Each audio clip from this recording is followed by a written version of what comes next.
नमस्कार दोस्तों, आज हम लोग हेयर रीग्रोथ के बारे में बात करेंगे। जो बाल झड़ जाते हैं उन्हें फिर से कैसे उगा लें और बालों को घना और वॉल्यूम उसका ज़्यादा हो, ये कैसे कर सकते हैं, इस बारे में बात करेंगे। थोड़े से हम कारणों के बारे में भी जान लेते हैं कि किस कारण से हमारे बाल ज़्यादा झड़ते हैं।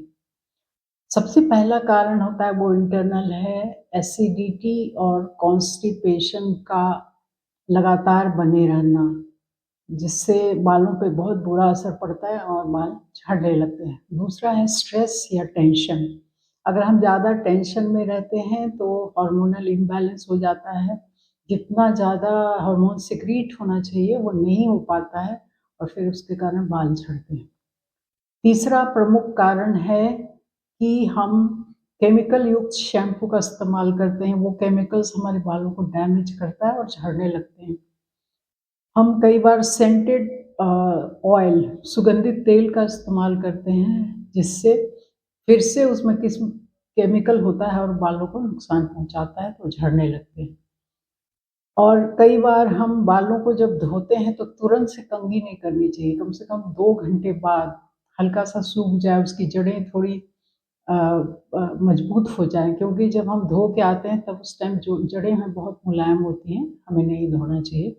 हमें नहीं कंघी करना चाहिए। 2 घंटे बाद हम आराम से कंघी कर सकते हैं। तो ये सारे कारण हैं जिसके कारण बाल झड़ते हैं। और जो हार्मोनल इम्बैलेंस हो जाता है स्ट्रेस की वजह से, उसको हम ध्यान या शवासन, मतलब जो कहते हैं ना योग निद्रा, उससे हम अपनी बॉडी को रिलैक्स करके उसको ठीक कर सकते हैं। और दूसरा है कि योग और प्राणायाम से भी ये ठीक होता है। अब चलते हैं कि हम कौन से नेचुरल इंग्रेडिएंट्स हैं जो हमारे बालों को फिर से उगा सकते हैं, जो बाल झड़ गए हैं वापस आ जाएँ वो, और बाल हमारे घने और लंबे हो जाएँ। सबसे पहला इसमें इंग्रेडिएंट है अदरक। अदरक का आप रस निकाल लीजिए 4-5 चम्मच, और चाहे तो उसको आप ग्रेट कर लीजिए, कद्दूकस कर लीजिए, या कैसे भी करके आप उसका रस निकालिए। और उसमें आधी मात्रा में 4 चम्मच लिया है तो 2 चम्मच आपको कोकोनट ऑयल या नारियल का तेल मिला लेना है और इसको बालों में लगा के 1 से डेढ़ घंटे तक रखना है। ऐसा आपको सप्ताह में 3 बार तो ज़रूर ही करना है, और फिर बाद में इसको आप धो दें। धोने के टाइम आपको ज़्यादा केमिकल वाले शैम्पू का इस्तेमाल नहीं करना है, चाहे तो आप सादे पानी से धो दें या फिर आंवला रीठा शिकाकाई इसका इस्तेमाल करें, जो कि बिल्कुल ही नेचुरल है, कोई नुकसान नहीं पहुंचाता, आप उससे बाल धोएं। दूसरा जो नेचुरल इंग्रेडिएंट है वो है कैस्टर ऑयल। कैस्टर ऑयल जो है वो थोड़ा थिक होता है, थोड़ा मोटा होता है, तो उसको हमेशा कैरियर ऑयल के साथ हम इस्तेमाल करते हैं। कैरियर ऑयल जो है वो बादाम का तेल हो सकता है, जैतून का भी तेल हो सकता है। उसको दोनों को बराबर मात्रा में मिला के आप बालों में लगाएँ। जो कैस्टर ऑयल होता है वो जो नए फॉलिकल हेयर, बेबी हेयर आ रहे होते हैं, उसको प्रोटेक्ट करता है, उसको गिरने नहीं देता। और फिर इस तरह धीरे-धीरे जब बाल झड़ने बंद हो जाते हैं तो बाल घने उगते हैं फिर, और फिर लंबे भी होने लगते हैं। तो कैस्टर ऑयल बहुत बड़ा एक हमारे लिए बालों के लिए बहुत बड़ा एक वरदान सा है। ये दूसरे तरह के इन्फेक्शन, अगर बालों में इचिंग है, खुजली होती है, डैंड्रफ है आपके बालों में, और या फिर किसी तरह का घाव या इन्फेक्शन है, सबको दूर करता है कैस्टर ऑयल। अच्छा, अब जान लेते हैं कि तीसरा इंग्रेडिएंट क्या है। वैसे मैं जो अदरक के बारे में बताऊँ, ये ब्लड सर्कुलेशन बढ़ाता है। हमारे खोपड़ी में जो ब्लड की वेसल्स हैं उसमें बहुत ज़्यादा खून बढ़ाता है। इसकी वजह से जो बंद हो गई हैं, जो रूट्स हेयर की बंद हो गई हैं, जहाँ से बाल अब नहीं उग रहे थे, उसको फिर से उसको खोल के वो नए बाल निकालने में मदद करता है। तीसरा इंग्रेडिएंट है हमारा भृंगराज का की पत्तियों का लेप। भृंगराज की जो पत्तियाँ हैं आप बाज़ार से ले आइए, लेकिन किसी रिलायबल सोर्स से लाइए, और इसको फिर कूट के आप पाउडर फॉर्म में कर लीजिए, या अगर ताज़ा मिल जाता है तो ताज़ा-ताज़ा ही लेके उसका एक पेस्ट बनाइए, उसको सर पे कम से कम 1 डेढ़ घंटे लगा के छोड़िए, बाद में फिर से वॉश ऑफ कर दीजिए। तो ये भी बाल को उगाने में बहुत मदद करता है भृंगराज।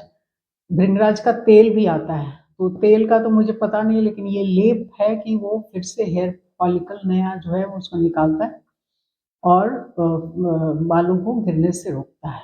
तो ये 3 तरह के मेनली नेचुरल इंग्रेडिएंट्स हैं जो झड़े हुए बाल जो बिल्कुल उगने नहीं थे, उसको वापस ये उगा देता है और बालों को घना करता है।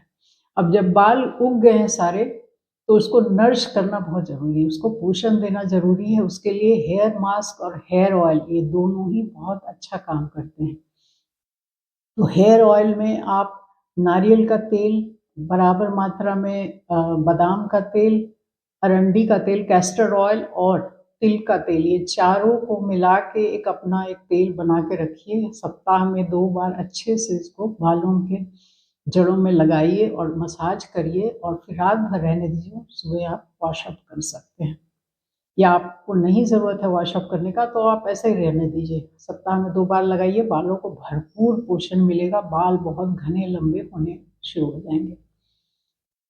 दूसरा है कि हेयर मास्क है उसको आप 3-4 तरीके से बना सकते हैं, लेकिन जो सबसे ज़्यादा फ़ायदा करेगा वो है एलोवेरा और आंवला पाउडर, करी लीव्स और फ्लैक्स सीड्स के पाउडर, फ्लैक्स सीड्स, अलसी के पाउडर, इन सबको आप मिला के एक पेस्ट सा बना के या आप सबको मिला लें सूखे फॉर्म में ही और फिर इसका एक लेप लगाइए। सप्ताह में 1 ही बार करना इसका बहुत फ़ायदेमंद रहेगा। एक ही बार आप लेप करिए अच्छे से और फिर जिस दिन शैम्पू करना हो उसके 1 घंटा पहले लगाइए और फिर आप वॉश ऑफ कर दीजिए।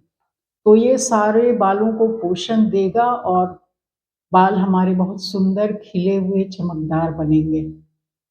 अगले वीडियो में हम लोग बात करेंगे कि जो स्टाइल करने के लिए बालों का सीरम चाहिए होता है या बहुत आजकल जो बालों को खुले रखने का प्रचलन है, तो बालों को खुले रखें वो चमकदार और सुंदर दिखे, कंडीशन्ड बिल्कुल रहें, इसके बारे में बात करेंगे। लेकिन फ़िलहाल ये वीडियो जो है वो बालों की रीग्रोथ के बारे में है। ये आपके काम की है, आप इसका लाभ उठाइए। Thank you. जय हिंद, जय भारत।